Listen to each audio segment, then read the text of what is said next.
semuanya. Perkenalkan, saya Selviana Lulu. Saya adalah guru agama Katolik di SMA Negeri 3 Tarakan, Provinsi Kalimantan Utara.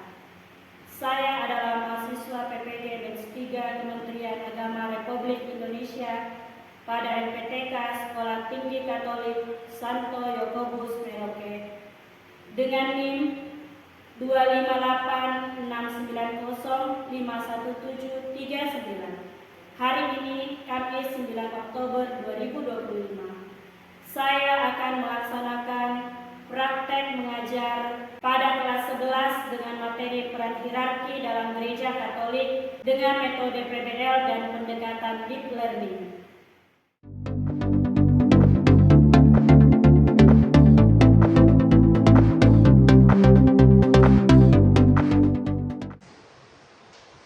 Selamat pagi anak-anak. Pagi. Aku berarti, kamu berarti, semua berarti. Apa kabar kalian hari ini? Baik, Bu.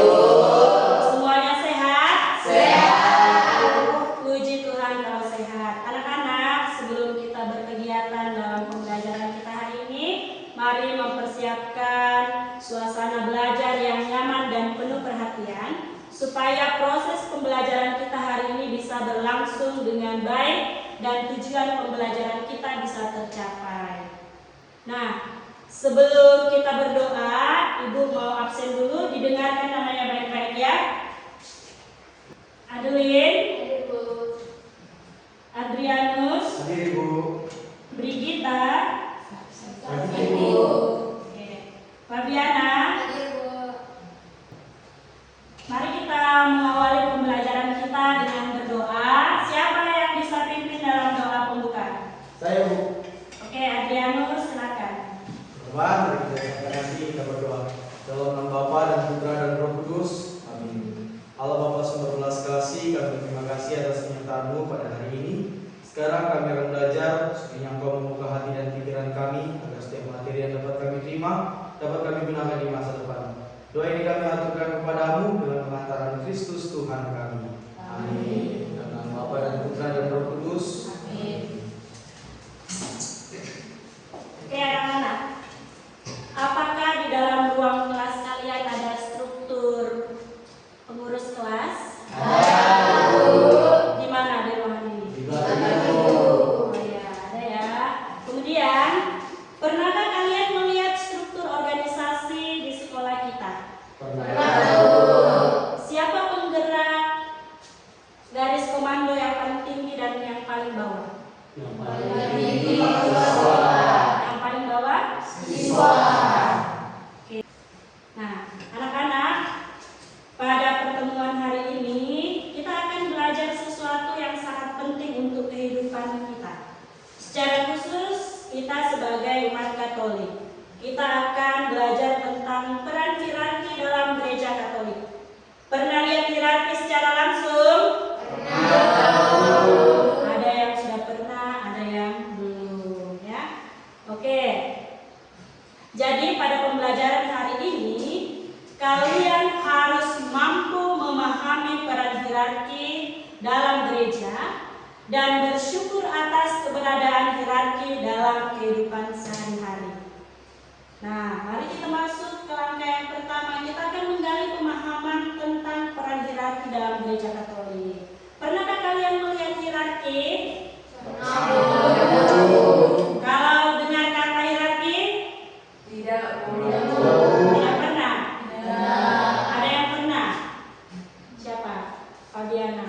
Oke, apa itu hierarki, Fabiana? Struktur kepemimpinan dalam gereja Katolik. Iya, betul ya. Hierarki adalah struktur kepemimpinan dalam gereja Katolik.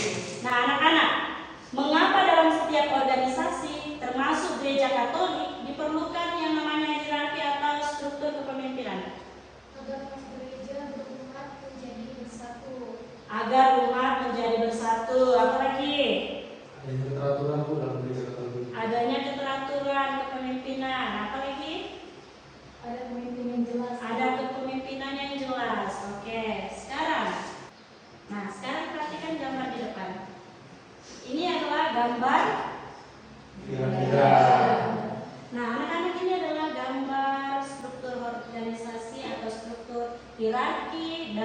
gereja kita ya. Struktur hierarki yang tertinggi itu ada pada Paus, kemudian uskup, kemudian ada imam, dan diakon. di sini ada umat. Umat itu bukan hierarki. Umat itu adalah umat Allah yang tidak tertabis, yang menerima pelayanan dari ini para hierarki. Selanjutnya, perhatikan gambar. Ini ada yang kalian kenal tidak? Tapi ada juga yang tidak. Oke, ini adalah hierarki dalam gereja Katolik. Di sini itu ada paus, ada uskup, ada imam, ada diakon ya. Nah, sekarang untuk menambah pemahaman kalian mengenai hierarki, Ibu akan memberikan LKPD yang akan kalian kerjakan secara mandiri. Dikerjakan dengan penuh kejujuran dan tanggung jawab ya.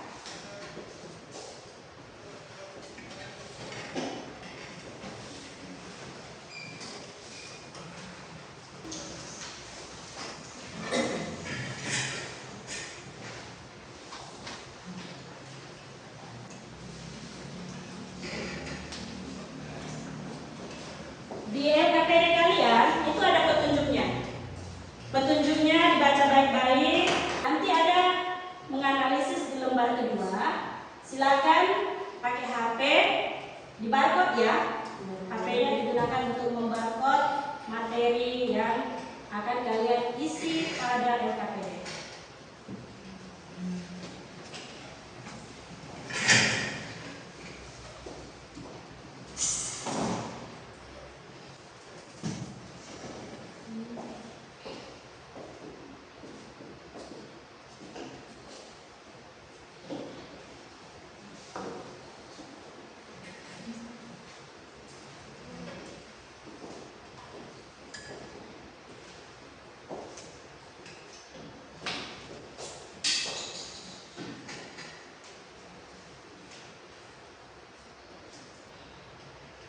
Di buku kalian juga ada materinya, bisa sambil dilihat di buku ya. Bisa menggunakan HP juga untuk membarcode. Di buku di halamannya halaman 55.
Adrianus sudah Adrianus. Sudah Ibu. Leoni sudah Bu. Melik sudah Bu.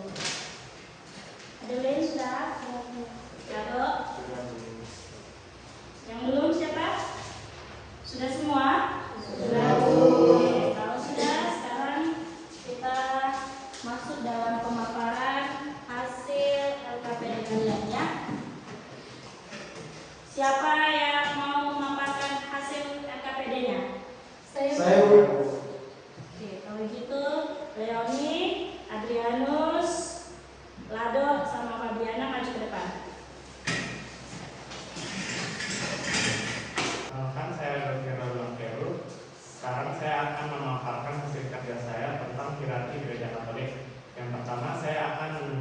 menjelaskan apa saja hierarki gereja Katolik itu. Bisa dilihat di sini teman-teman, yang pertama ada paus, kedua ada uskup, ketiga ada imam, dan yang keempat ada diakon. Untuk peran hierarkinya masing-masing, yang pertama ada paus. Di dalam gambar tersebut menunjukkan Paus Leo ke-14 dengan nama asli Robert Francis Prevost. Dengan peran hierarki paus, yang pertama pemimpin spiritual tertinggi gereja Katolik, yang kedua penjaga dan pengajar ajaran-ajaran Katolik, yang ketiga penunjuk hierarki di bawahnya, yang keempat penggembala umat, yang kelima pengganti Santo Petrus, dan yang keenam yaitu sebagai pemimpin negara Vatikan. Ya, baik. Yang kedua, kalau pada gambar ini adalah uskup. Atas nama uskup Monsinyur Paulus yang MSF, uskup Keuskupan Tanjung Selor. Peran hierarkinya, yang pertama penerus para rasul, yang kedua pemimpin keuskupan lokal, yang ketiga memberikan pelayanan sakramen, yang keempat pemimpin liturgi dan doa. Baik, ada tingkat ketiga, ada pastor atau imam. Di sini pastornya bernama Pastor Saperinus Madut.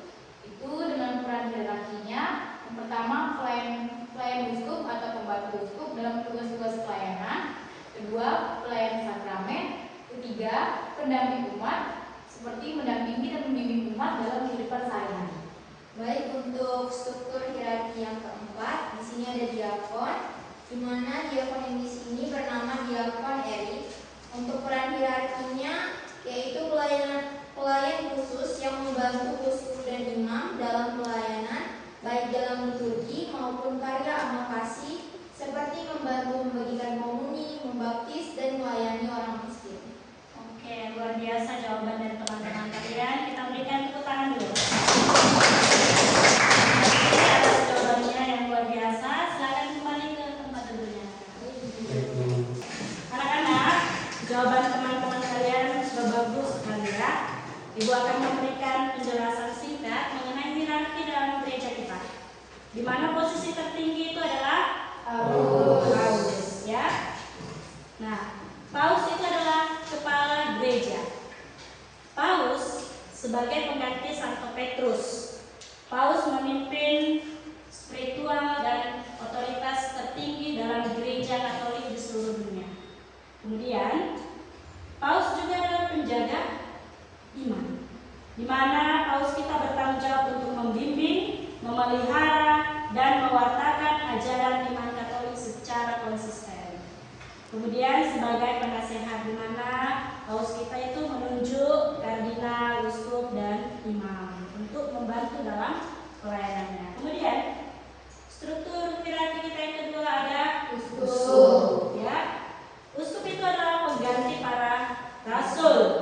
Uskup pengganti para rasul dalam gereja dan memimpin keuskupan. Nah, secara khusus kita ini termasuk dalam keuskupan Tanjung Selor. Dengan Bapak Uskup kita siapa namanya? Paulinus Giantola MSF. Kemudian ada 3 bidang pelayanan uskup. Yang pertama itu menjadi pewarta, mengajar, memberi perayaan, melayani sakramen. Kemudian pelayanan untuk membimbing umat. Kemudian otoritasnya yaitu lokal, yaitu tingkat keuskupan. Kemudian ada imam atau yang biasa kita kenal dengan panggilan pastor atau romo. Imam itu adalah pelayan uskup. Imam adalah pembantu uskup dalam tugas-tugas pelayanan. Kemudian pelayanan sakramen. Mereka melayani sakramen seperti misa, pengakuan dosa, serta tugas-tugas pastoral lainnya. Kemudian mendampingi umat, berperan mendampingi dan membimbing umat dalam kehidupan iman sehari-hari. Kemudian struktur hierarki yang terendah adalah diakon atau yang paling bawah. Nah, diakon ini membantu Bapak Uskup, ya, juga membantu imam. Tugas utama mereka adalah membantu uskup dalam berbagai pelayanan seperti diakonat, namun tidak memiliki wewenang atau bertindak sebagai wakil. Oke, sekarang kita akan masuk ke langkah pembelajaran kita yang selanjutnya. Kita akan menghubungkan teori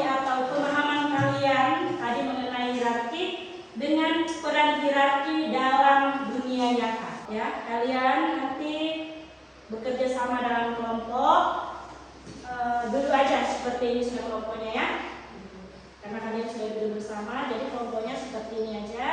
Nah, nanti kalian akan mengerjakan LKPD yang berorientasi pada masalah. Ya, mari kita lihat dulu di paroki kita. Paroki Santo Yosef Pekerja Pernah. Ya, sekarang di paroki kita ada berapa orang imam? Satu. Hanya satu, yaitu Pastor Sampai. yang mana beliau adalah pastor paroki kita. Dengan tempat pelayanan itu ada 4 gereja atau 3 stasi dan 1 pusat paroki. Paroki kita itu namanya Paroki Santo Yosef Pekerja Jelata. Kemudian stasinya ada 3 ya. Kita mulai dari yang terdekat.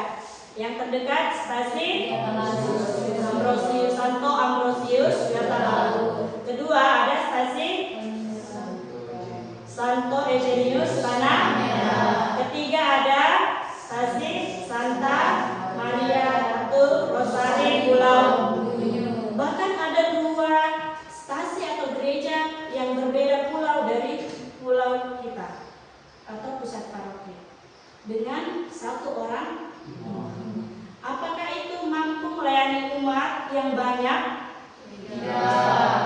Ibu akan berikan kalian LKPD ya. Silakan dibaca petunjuknya dengan baik, dikerjakan dengan penuh tanggung jawab dan kebersamaan ya. Nanti kalian akan mempresentasikan hasil kelompok kalian ini.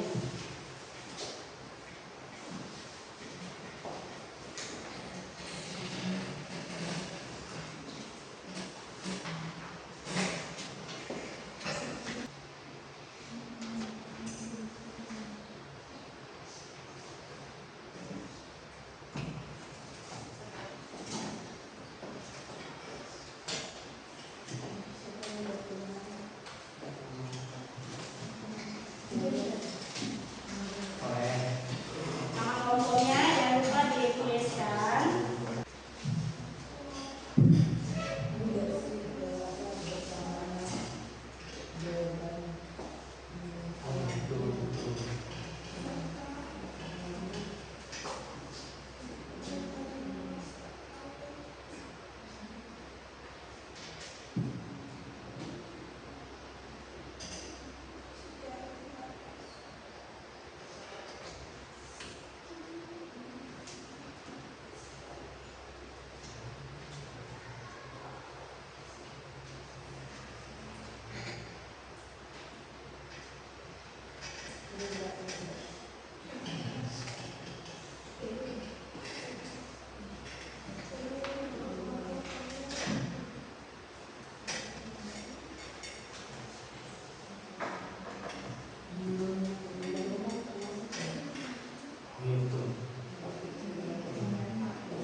Oke. Sebentar lagi kita akan masuk ke dalam mempresentasikan hasil kelompok ya.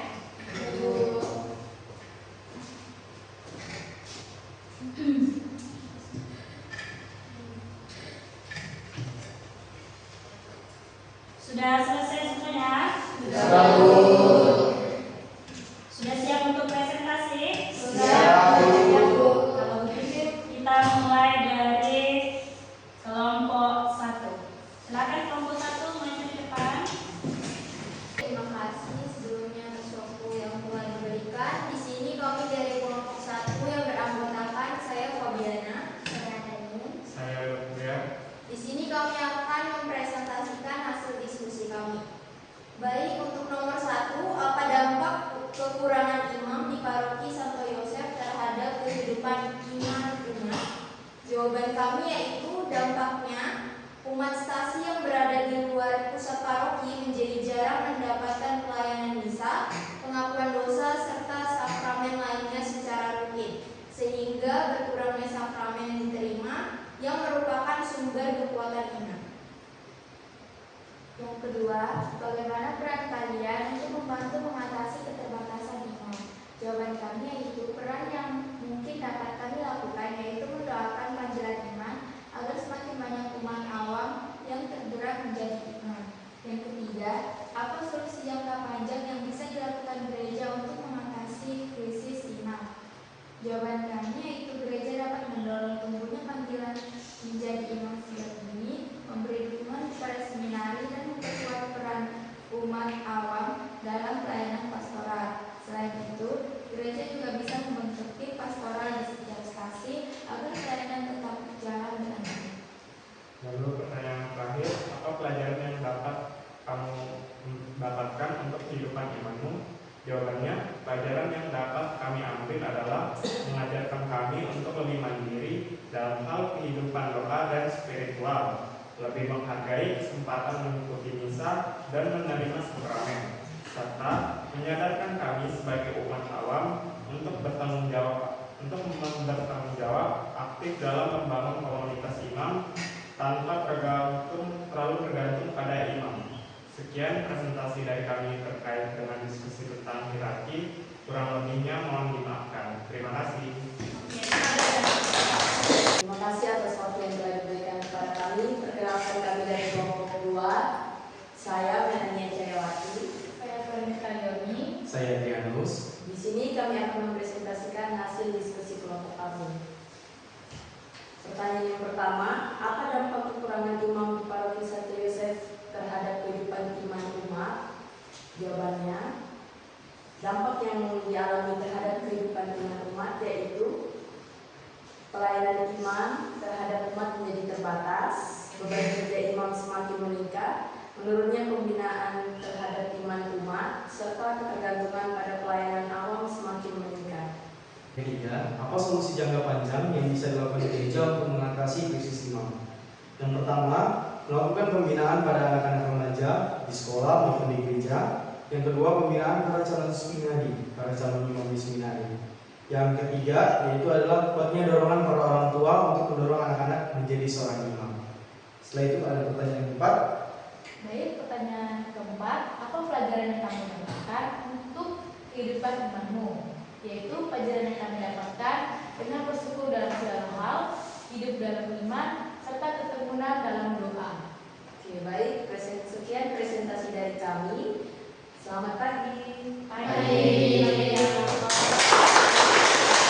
Satu, apa dampak kekurangan imam di paroki Santo Yosef terhadap kehidupan iman umat?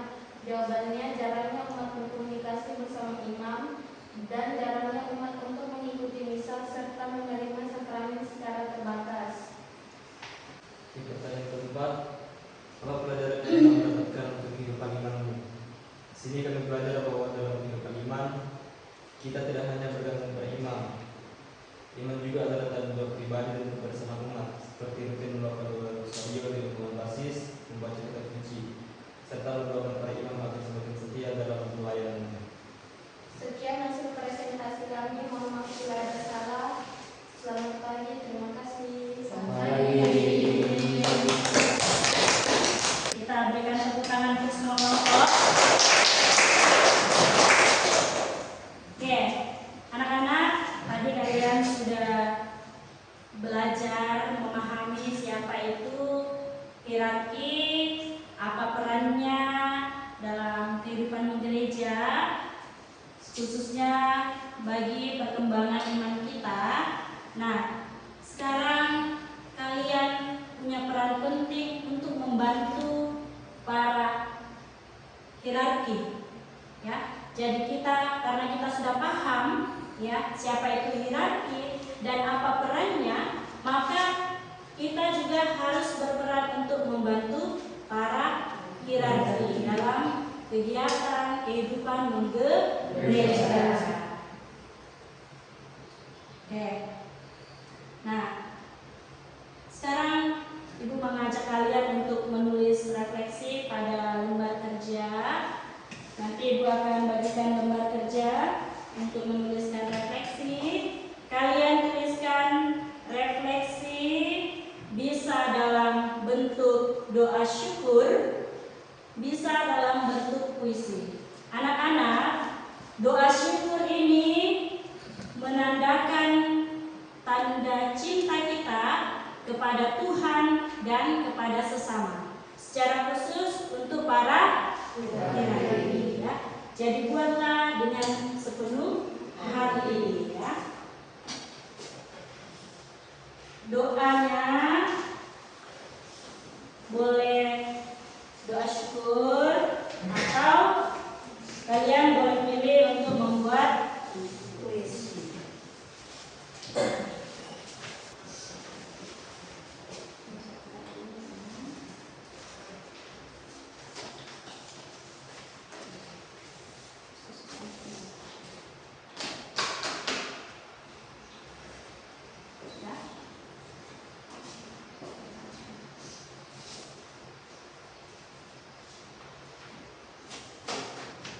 Langsung bersama lembar yang LKPD yang pertama tadi, ya.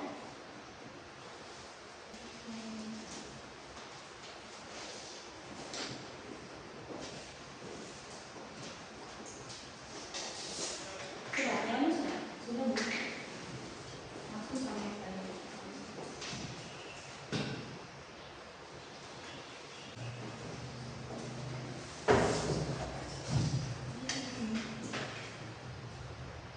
Nah, anak-anak, sekarang kita masuk dalam rencana aksi.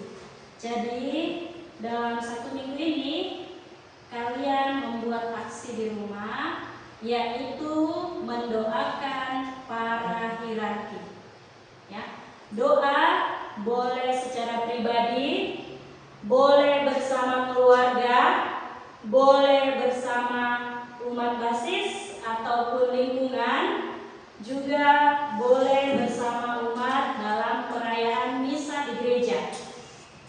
Doanya dibuat dan didokumentasikan, dibuat dalam bentuk foto dan video. Minggu depan saat pertemuan kembali dalam pembelajaran, videonya sudah dikumpul ke Ibu. Bisa? Bisa. Oke, ya. Buat aksi nyatanya dengan penuh tanggung jawab, ya, dengan penuh kemandirian dan kreativitas, ya. Oke, sekarang kita masuk doa penutup, ya. Ingat, berdoa itu adalah cara kita mencintai Tuhan, ya. Juga siapa yang kita doakan, berarti kita juga mencintai sesama yang kita doakan. Mari kita masuk dalam doa penutup. Siapa yang bisa pimpin kita dalam doa penutup? Fabiana? Oke, Fabiana, silakan. Ayo kita berdiri.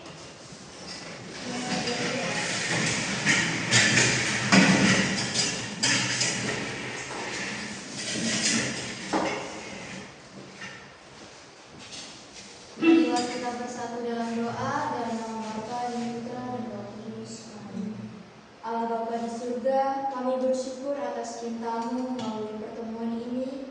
Kami berdoa secara khusus untuk mereka, bantulah mereka dalam tugas, dan buatlah mereka setia dalam panggilan suci-Nya.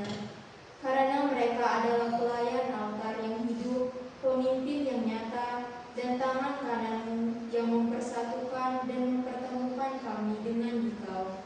Inilah doa kami ya Bapa, demi Kristus Tuhan dan pengantara kami. Amin. Dalam nama Bapa dan Putra dan Roh Kudus. Amin. Silakan duduk anak-anak. Terima kasih atas kebersamaan kita dalam pembelajaran hari ini. Silakan mempersiapkan diri untuk pembelajaran selanjutnya. Ibu akhiri